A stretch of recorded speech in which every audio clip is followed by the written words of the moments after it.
fishing, it's in my soul. Welcome to the Salt Strong Podcast, disrupting fishing entertainment as you know it. Prepare to laugh. Prepare to get to know fishing legends in a whole new and unfiltered way. And on occasion, you might even learn a thing or two about fishing. Here's your host, Joe Simons. Like diamonds. Hello, Salt Strong Nation. Joe Simons. Like diamonds, back again. We're talking about trout, in particular, the Trout Book by Frank Sargeant. We did a podcast. Gosh, it's been quite a few months, I believe, on, was it the Snook book or the Redfish book? I'm losing track of my Redfish book last time. Yeah. And so we had a lot of people, including Mr. Frank Sargeant himself, email me personally, which was really cool. Thank you, Frank, if you're listening to this one, and said, I love that. It was so cool. Hope you guys do it again. A lot of people have asked, hey, can you guys do kind of more of these book reports, if you will, just kind of giving some summaries, some of the big ideas that we get out of these books. And we said, heck, let's do it. This Trout one is another fantastic book. Highly recommend you go buy it. I believe you can get it on Amazon, Barnes & Noble, etc.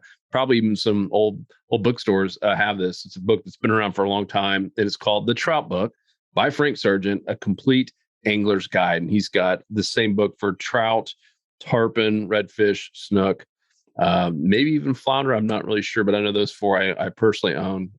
They're just fantastic. Such a great writer. And we appreciate you, Frank, once again. And so we have Wyatt on here. What's up, Wyatt? What's going on, Joe? I'm ready to do some book reports today. I love reading books about fishing. You know, being able to have something that's put into words is different than just having somebody explain it just off the cuff. So there's a little bit more thought that goes into these books, and I love getting able to read them and kind of go through them. So it's going to be a fun one today.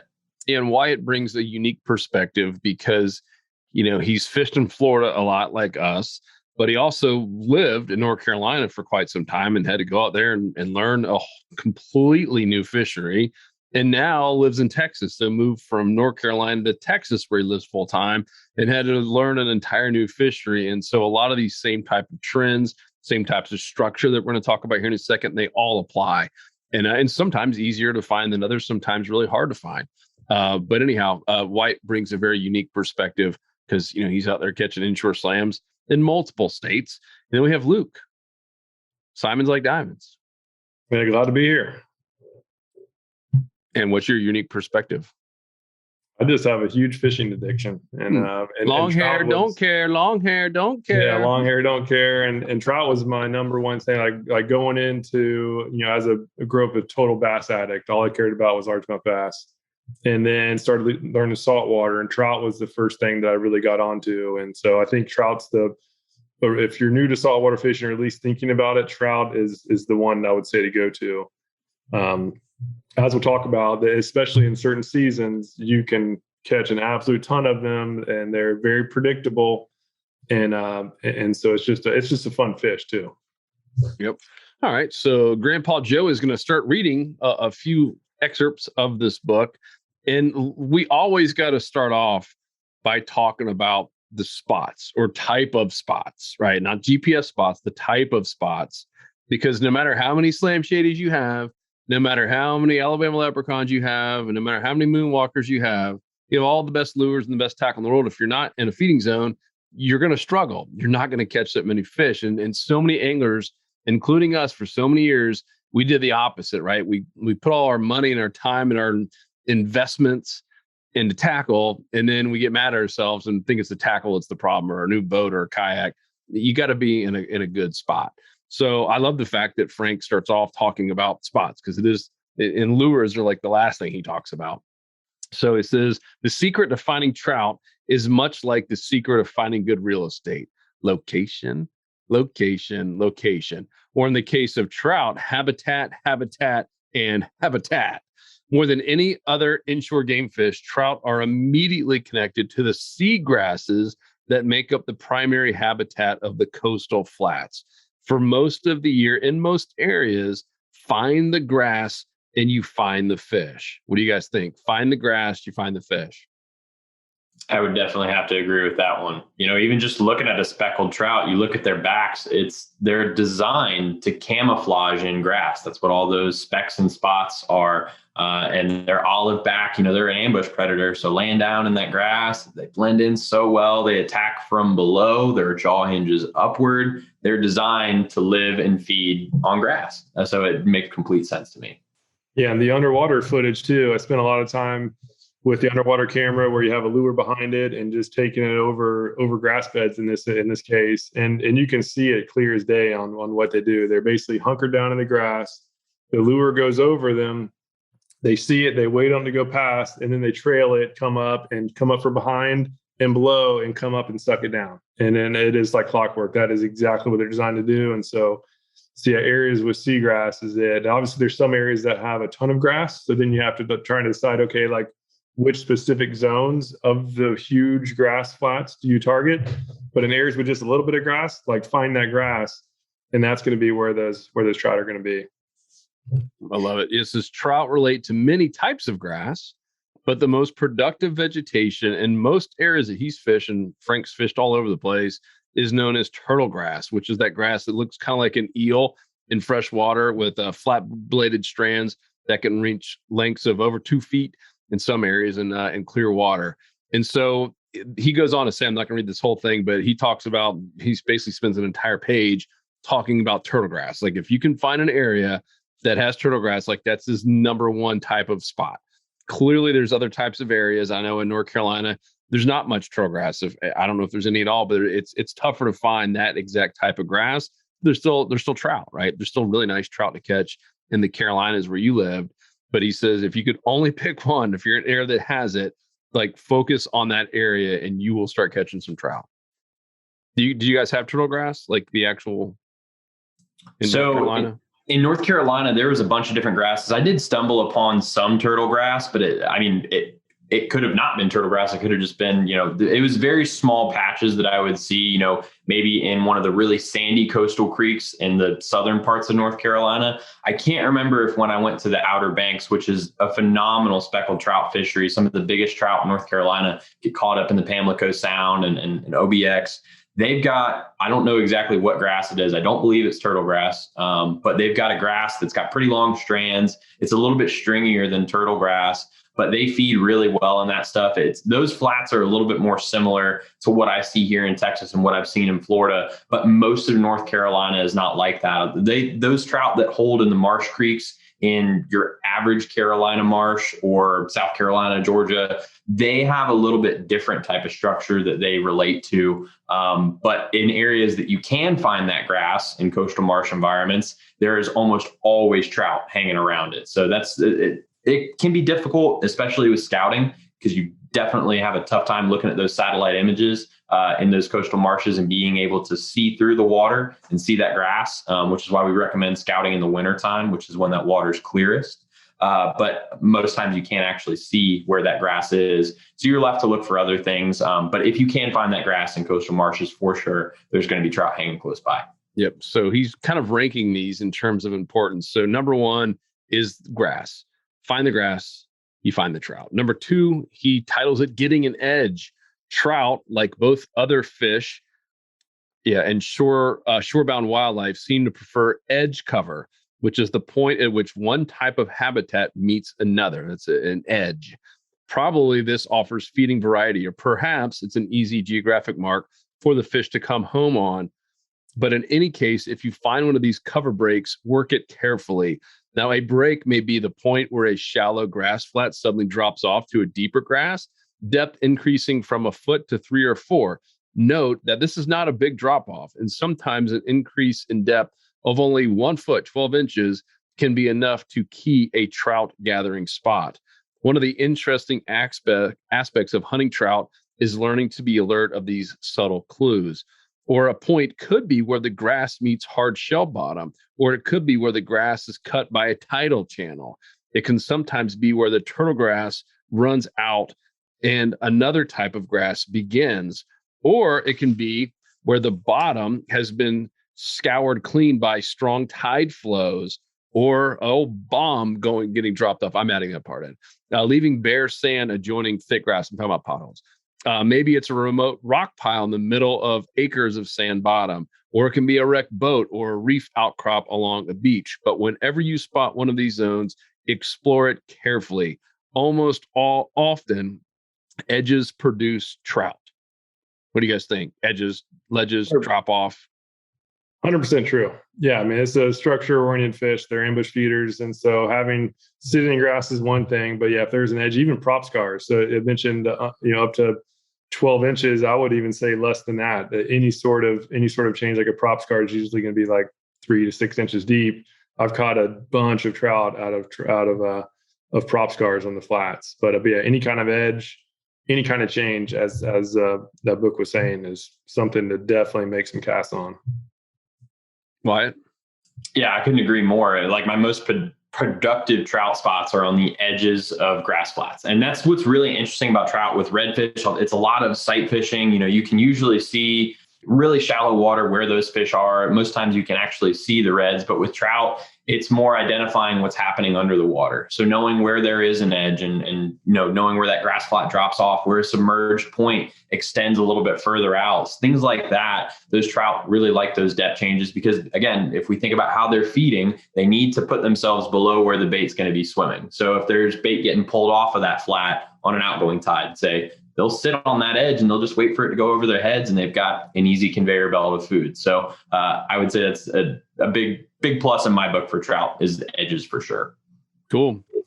One interesting part that he talks about next is watercolor. And I don't think we've talked that much. Did you guys talk about that much in your tea time, Wyatt? Yes. So we didn't touch on it too much in the tea time, but it does get a little bit clearer in the fall and winter months. And I would say that, I'm sure Frank has some interesting words to share on this. Just from my personal observations, I've seen clearer water tends to be a little bit better for trout because we know they're a visual predator. We see them, tracking on baits. That underwater footage that Luke has is really, really great. And it seems like they're keying in on like a drop. They're watching that bait. They ambush from below, so they need to be able to see that bait moving. And it seems the clearer water that I can find, the better. Where there's a color change, a lot of times that's really, really productive for trout. So if you've got really muddy water meeting really clear water, a lot of times there's going to be bait that sits right along that wall, and trout will sit on either side. I've seen them hold on both the muddy side and the clear side, and then they'll ambush bait as it comes in and out. So those kind of edges, like we talked about, they're perimeter predators. Color changes for sure are a big one in my book too. Perimeter predators. I like that. That's catchy. So here's what Frank says. There's also such thing as the right color for trout water. The experts know this color, but they have trouble describing it, right? It's tough because you don't want it too dirty, but you also don't want it too clear. So in Frank's words, the best trout water is not too clear because it makes the fish too vulnerable to ospreys and other fish eaters. It's also not too murky brown, like that muddy water that turns off trout in many areas. An exception is the Georgia, South Carolina coast. But even there, the fish bite best when the water is relatively clearer than its normal too thin to plow condition. Just the right shade is kind of a milky green with visibility of about 4 to 8 feet, which is to say you can make out the variations in bottom grass and sand from the boat as you pass over those depths. From an edge and prime habitat with this watercolor and visibility, and you're 90% of the way home. Interestingly, this is what Wyatt was talking about. Changes in watercolor can also function as an edge. I've often seen a trout school up at the break right where a dark coastal river flows into the clear water of the Gulf, or where the muds created by porpoises on a flat meet the clear surrounding water. Apparently, the trout make use of the mud as cover, picking off the bait that comes into the break line. Pretty cool. And I guess really, Luke, I mean, that water, it was pretty clear, but it wasn't like Key West clear, right? When you did the underwater stuff.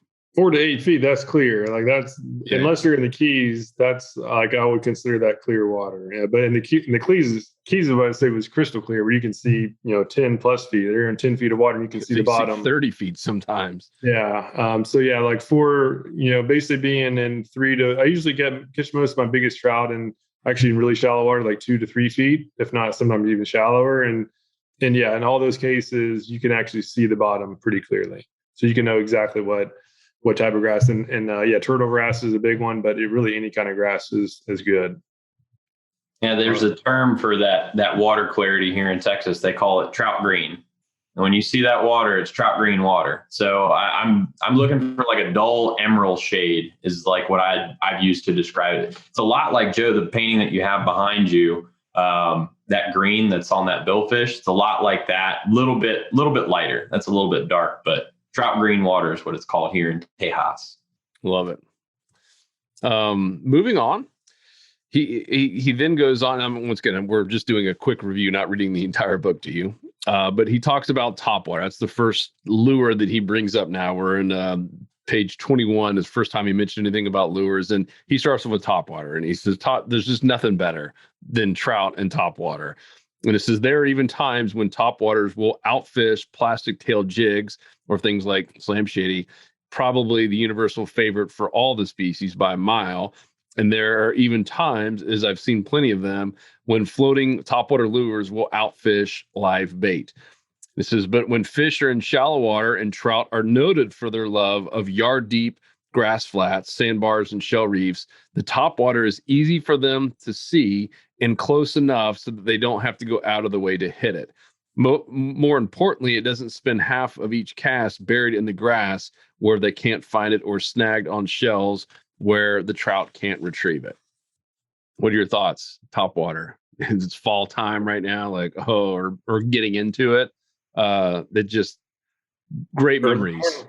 Early morning topwater has been awesome for not just trout, but redfish, snook too, for that matter. But yeah, trout love trout. A lot of the biggest trout actually are caught on topwater plugs, and they're designed. That's why I mentioned earlier. They literally are designed to strike from below and topwater, basically the surface of the water, that's like a backboard for them. So they have a big advantage going after bait when they bump it up and pin it up against the surface. And you can just hear them, like they just hammer it. It's so much fun. A big trout hitting topwater, it's just awesome. It's a unique sound that, especially if it's a calm day and it's not too windy. I mean, it gets your goosebumps. It's awesome. Yeah, calm enough, they hit it, and you're just sitting there enjoying the morning, and it startles you, man. You jump up, it catches you off guard. And the big ones sound like redfish that when they hit it. So I would say 80% of my trout fishing is done topwater. And throughout the year, from spring to late fall, it's what I use. I use my little hand trick. It's what I use till the sun's above my hand. It is by far the best way to catch big trout, in my opinion. Even though my biggest trout has come on a slam shady, I've caught the most number of 20 plus inch trout on topwater. And it's very rare that I catch little ones on topwater. They'll come up and hit it, but I catch really good numbers. If I'm trying to get the biggest ones out of a school, topwater is the way to go. And we were talking about different types of structure, things like that. I'll drop a good tip here. My favorite place to use a topwater when I was in the Carolinas was around an oyster bar. Because those oyster bars, as you start getting into fall, which is when the best trout fishing is in the Carolinas, they hold heat. So it's a big, black cluster of shells. So the sun shines on it. It becomes basically a radiator. So those oyster bars are on those points. So you've got current. They're able to hold on structure. It's a little bit warmer than the surrounding areas. And as that bait gets pulled around an oyster bar, they're sitting there, waiting to hit it. So that topwater comes around the point of that oyster bar. It's just the most perfect scenario to catch trout. And every time I would see an oyster bar on a point that was in a deeper creek, I could almost count on getting a topwater blow up there. It's just such a phenomenal way of fishing. Topwater trout is I think the pinnacle of inshore fishing to me. It's my favorite way to catch fish in saltwater for sure. Love it. So he moves on and continues to talk about some other lures, a lot of paddle tails and soft plastics. And then it says finding the bait. So this is going to sound familiar. The lures work best in areas where bait fish are likely to be found. In fact, one trick for finding big trout is to run the edges of the flats until you spot jumping mullet or pods of sardines rippling at the surface. If you stop and drift around the bait, casting flashy lures, you'll find action sooner or later. Sounds familiar, right? Find the bait, find the jumping mullet, find some sardines, find any kind of action on the surface in terms of bait, and you're probably going to find the predator fish. And if you throw the right lure, they're probably going to hit it. That's why trout are, I'd say, the best transition fish to get from freshwater fishing to saltwater, because just like what I said, if you can find those little glass minnows on the surface that are over a big grass flat, especially one that has some good potholes and some sort of different changing bottom, that's almost guaranteed trout. And that's how we started. We didn't have a flats boat. We had a hydrosport. It was designed for offshore fishing, but we could still drift those grass flats that were like 3 to 6 feet of water, and we would just basically find spots just like that with little bait fish fluttering around. It's actually the spots that we used to catch our bait, and we would just drift through there with some paddle tails, and we were catching an absolute ton of it. We weren't catching any 26 plus inchers, but we were catching a ton of like the smaller, barely legal size. Yep. So we'll continue on. On falling tides, when the pull of the current draws out hundreds of finger mullet and other bait into the deeper channels, fish the creek mouths and the areas that come out of small bays into larger ones, or out of small creeks into larger saltwater rivers. Also, check out oyster bars, Wyatt, as the water just begins to fall off of them as it goes. All the small fish and crabs that have been safe on top will have to come back into deeper water where trout are likely to be cruising. That's awesome intel, right? I mean, it's the stuff that we preach over and over again. And I think a lot of us, including me, sometimes just try to overcomplicate it. But so far, if you just stop listening now, you probably have more intel than most people do about catching trout. What? Thoughts? Yeah, I'd agree. It's everything we've talked about right now spells out what you need to be looking for, from the type of spot, it's really getting in the mind of a trout or getting in the fins and thinking about where they're going to put themselves to get an easy meal. That's what their day revolves around. They need to be there. They need to eat every day. And if you can find those spots that are easy for them to feed that season in that type of environment, that habitat, you can easily get onto some trout. Everything that I've heard in this book so far is like spot on for sure. All right. So I'm moving forward to chapter 4, In Search of Monster Trout, the Gators. Do you guys, at least at the time of this writing, can you guys guess the all tackle record for a speckled trout? I want to say it's weight or length. Weight, yeah. Oh, I don't know the weight, but I want to say 32 inches. 17 pounds, I believe. I think it's been beaten, but and when he wrote this, it was 16 pounds even. Came from 17 now. From Masons Beach, Virginia. This is of the IGFA line class records. 11 of 15 were taken in Florida. Interesting. And I know Peter Deeks, I think he's got the world record for the longest, right? That monster, right? Was it 36 inches? Yeah, I'm not sure. Wow, there's so I'm seeing on here, it looks like one that was 17 pounds, 7 ounces. That's a big trout. That was out of Fort Pierce. It actually says it was 39.5 inches. So that seems, I don't know, maybe that didn't count for some reason. Is that not the Deeks one? No, Deeks was 35-ish inches. This could have been on a certain line class. I know they have that. And if it was all tackle, then that's crazy. That is a big trout. Yeah, those fish behave differently when they get that size. They start acting like big redfish. They start sliding up shallow. They'll tail. They're weird, man. I wonder what Frank has to say about it. Well, yeah, I'm glad you asked. So obviously he spends the majority of this book talking about lures. He was a big lure guy. But then he talks about, this whole chapter is just among gator trout. So don't confuse what we've already said about topwater lures or paddle tails, et cetera, even gold spoons. But he spends this one chapter on the gator trout. And Peter Deeks would agree with this as well. Peter Deeks uses everything. But if you're only going to focus on like a trophy trout, he's going to use, guess what, live bait. And there's a guy, Jim Shoup of Winter Springs, Florida, right here in Central Florida, has an entire wall of his house papered with trout of 10 pounds or better. So this guy's caught more 10 pounders than anyone Frank knows in Florida. And his philosophy is simple: fish where the big ones live, feed them what they normally eat, and be incredibly patient. He says many days he'll be out there for 7 hours and he'll only catch one trout, but it'll be a 10 plus pounder. And the bait that Shoot believes almost exclusively is, guess what? Croaker. Either croaker or mullet. Live mullet.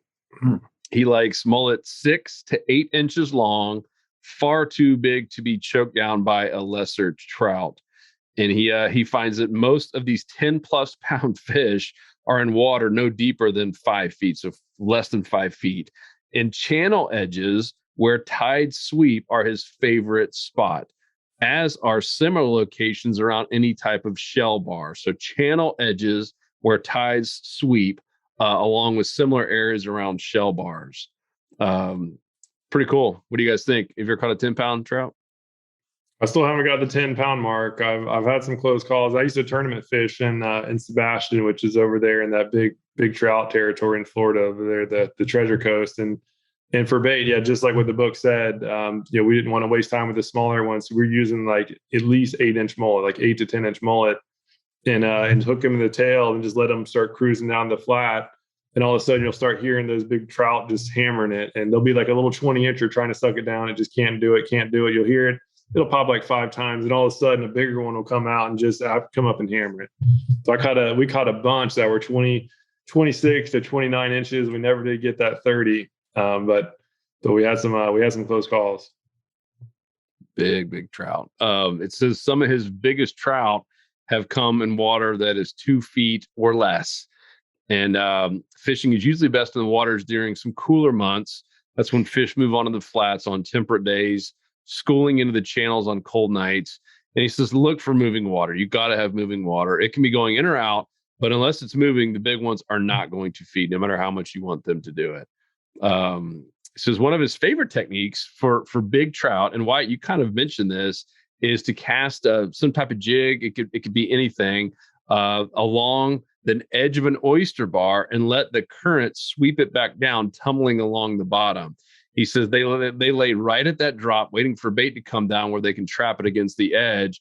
And the biggest fish usually take these preferred feeding stations around the edge of an oyster bar. I thought that was pretty cool. Yeah, that was swinging a jig is what I would be doing in those creeks. Is you find those points, like I said, and that current, it rips in the Carolinas. But I mean, I've seen it happen here too. You find a point and you swing that jig. It's got to be on a light jig head because you got to let the current do the work. It'll naturally take it where it needs to go. If you're using something too heavy, it'll go down too fast. But those trout sit right where it's easiest for that bait to intersect with where they're holding. So a light, 8th or 16th ounce jig head, you put that soft plastic out and it'll just fall and flutter down. I love paddle tails for this because they got kick on the way down. Those trout usually scoop it up almost every single time. You can catch multiple off of one point if they're stacked up there too. Mm-hmm. Speaking of being stacked up, final chapter here I'm going to talk about. It's hot when it's cold. It's hot when it's cold. We're talking about winter trout. Hiya! So winter trout, like that was a time, remember, Luke, we used to like disregard inshore fishing at all. We just thought, oh, they all get locked jaw and they go away. And so many people do that, especially a lot of the anglers in Florida who are kind of held hostage, that only use live bait. And because live bait can definitely be tougher to find in the winter months. And either they say, oh, I'm just going to go hunting, or they just don't do anything at all and assume it's tough fishing. But we have had some of our absolute best trips in the winter, like full on ski jackets on, because Wyatt just mentioned the stacked up. Once you find them, they're all going to the warmer area. They're all going to little deep pockets. And once you find them, you could pull out 40, 50 trout in one hole without even moving your boat. I mean, it's absolute crazy. So you guys, I assume you agree with that. When it's hot, it's cold. It's hot. It's hot when it's cold. Yeah, that's one I mentioned before. They're super predictable, and yeah, when it's cold, they really get all together. And so it's a little bit tougher to find, right? If you're just kind of just winging it, that they're harder to find. But when you do find them, you can catch an absolute ton. But if you just keep in the mind that the deeper pockets, the deeper, warmer water is going to be the high probability spots, you're eventually going to find some fish. Like Joe, that one podcast we did last winter, we just hit some of the potholes And then there was a bigger one there. And so we slowly went up to it, got some casts, and we were just plucking them out one after the other. In one case, I actually landed in 10 casts, landed 10 trout. And we sat there and probably caught at least 30 or 40, some of which were pretty good size too. So it's, wintertime for quantities, especially, just can go out there and just catch a ton. So something I'd like to share when we're talking about cooler temperatures, like why might these fish be a little more active? And me and Justin talked about this on our fish biology tea time, but trout spawn, late spring through kind of mid fall. And you see the most activity when the highest level of spawning occurs. And I've got the numbers in front of me. And if you kind of think about it, it's when that cold shift occurs, when it starts getting a little bit cooler, or if you're coming out of, winter into spring, starts to warm up, but there's a sweet spot at 82 to 85 degrees. And that's water temperature, not ambient temperature. It needs to be cooler than that to bring the water temperature down. So when those cold fronts come through, those fish get fired up, and the more they spawn, the more calories they burn, the more active they are, the more they're feeding. So it's easy for us to catch them. They're less picky. It's perfect time to get out and catch fish when those first couple cold fronts come through, because they're really, really active, because they're getting their last spawn in before the winter hits. Yep. So this is why fall, that's when Peter Deeks, that's the time when he's got clients that pay him crazy amounts of money to go get those big gator trout. And then all the way into wintertime, when it's way colder than what Wyatt's talking about in terms of that ideal temp, that they'll still, you can destroy them because they all go to one area. And here's what Frank says. The first thing to learn is that if you aren't catching winter trout, you need to go deeper and slower. When the big cold fronts arrive, the big three of the flats, he's talking about redfish and trout and snook, along with just about everything else in inshore coastal areas, crowd into the deep holes, turning basins, dredged canals, spring-fed rivers, and power plant outfalls, trying to avoid the chill on the flats. And once you find them, you are going to find them. It's pretty cool. Spot on. Yeah, that's where those in the Carolinas, mirror lures are big in the fall. Like he said, fish slow. Oh man, you twitch a mirror lure and you have to wait 10 seconds before you can move it again, because it's just getting carried by that current. It takes forever, but sometimes it's what it takes to get those really lethargic trout to bite. And they're going down there to get in that thermocline. It's a different type of trout fishing, but it can be as equally productive if you have the patience to do it. Yep. What we're using that one, Luke, it wasn't the one that you referenced earlier. I remember we had full on jacks. We were using Slam Shady and I think lighter jig heads and just letting it hit those little holes and just kind of slowly popping it off the top. Yeah, and then we were actually using the Slam Shady 2.0s without the tail, so a little nub on a 1/8 ounce jig head, and those trout, they're basically holding on the bottom, right? They're not going to be up in the column; they're going to be right on the bottom. So we were just bouncing them right in their face. And when even when they're not hungry, just fish are really just programmed to just take an opportunistic meal. And so if you get a good looking lure and get it right in front of their face, they're going to eat it. And so that was really the premise, is we just sat there and cast it in, let it sink all the way to the bottom, and then just kind of slow hopped it through there. And they just couldn't help but to thump it. It's when you find that spot, you're there. And as long as you don't drift over it or do anything crazy to spook them, you can literally pluck off an absolute ton, because they're going to stay right. That's where they're comfortable. And even if they've seen 10 of their buddies just get pulled away, they just can't help it. Like, they just get a good looking lure and get it in front of their face, and they're going to eat it. Yep. Cool. Well, that's kind of the summary here of the Trout Book by Mr. Frank Sargeant. Frank, another amazing book. Thank you so much. As I said in my email back to you, you've impacted so many people, and we've learned so much from you, and want to give as many shout outs to you as possible. And definitely go, buy the book if you haven't read it already. It's phenomenal. Obviously, we just covered a really small amount of it. It's 150 pages. A lot of great stuff in here. And in the back, he breaks it down.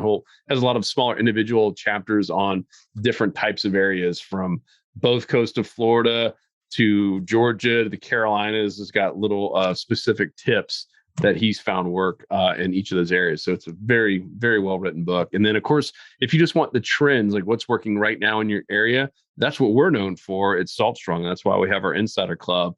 It was really created from Luke and I, from everything we wish was around when we were out there, just wanting to become more consistent, not necessarily like just always struggling, because we have people who fish for a living. We have full-time guides in our club, and they're always trying to get better. Just like anyone who wants to get great at anything and wants to maximize their time should try to surround themselves with other people who are like them and are willing to share. And that's really what the whole club is about. Hit 25,000 members here not too long ago, and it continues to keep growing every single day. I mean, dozens of new people joining every single day. So probably why we're doing this. 1 or 2 people probably joined just based on numbers. So I hope you'll join us if you haven't already. For you current members, thank you guys so much. We're the club that guarantee you're going to catch more fish and save money on your tackle, and have some really cool things on the tackle side and on the how-to side coming up very soon. Got a couple new fishing coaches that we're hiring to cover more territory. We even have one who's going to be traveling around and fishing with our insider members and doing some insider reports all over the South. So really stoked about that. Wyatt, Luke, anything else to end on this podcast? I hope everybody starts thinking about what they need to do to get out and catch some fall trout, because this is the best time of the year to do it. Take your time off. You don't want to miss this. It's going to be a really, really fun season for getting out and getting after trout. Yep. Luke, anything? Yeah, so don't be afraid of those cold fronts too. Once it starts getting colder and those cold fronts swing through, the post-cold front trout bite is actually really good in many cases. That was the time that Joe mentioned, like we would never even bother going when like the high winds and the pressure is pretty high, but the water's clear, and that can in many cases be some of the best trout fishing. So don't be afraid of a little bit of cold weather, because those trout are still there and they're going to be feeding pretty heavily. Yep. Normally Luke would be in there inside near the fire braiding his hair, and now he just lets it flow. He's catching fish. No time for that. Cool, guys. Well, this concludes our broadcast day. For all of you who want to check out more, want to leave a comment, have questions, go over to saltstrong.com. In the fishing tips section, you'll see, you might even be there right now, but I know a lot of you listen or watch on YouTube. But the best place to leave a comment or a question is to go to saltstrong.com fishing tips section, and you'll actually see this post where at the very bottom you can leave a comment that comes right to us. We'd love to hear from you. And thank you guys, you insider members. You guys rock. Cannot wait for you guys to see what we've got coming next. Other than that, we out. We'll talk to you in the next episode. Peace. See ya. 'Cause fishing, it's in my soul. It was passed down to me from the days of old. Find us on the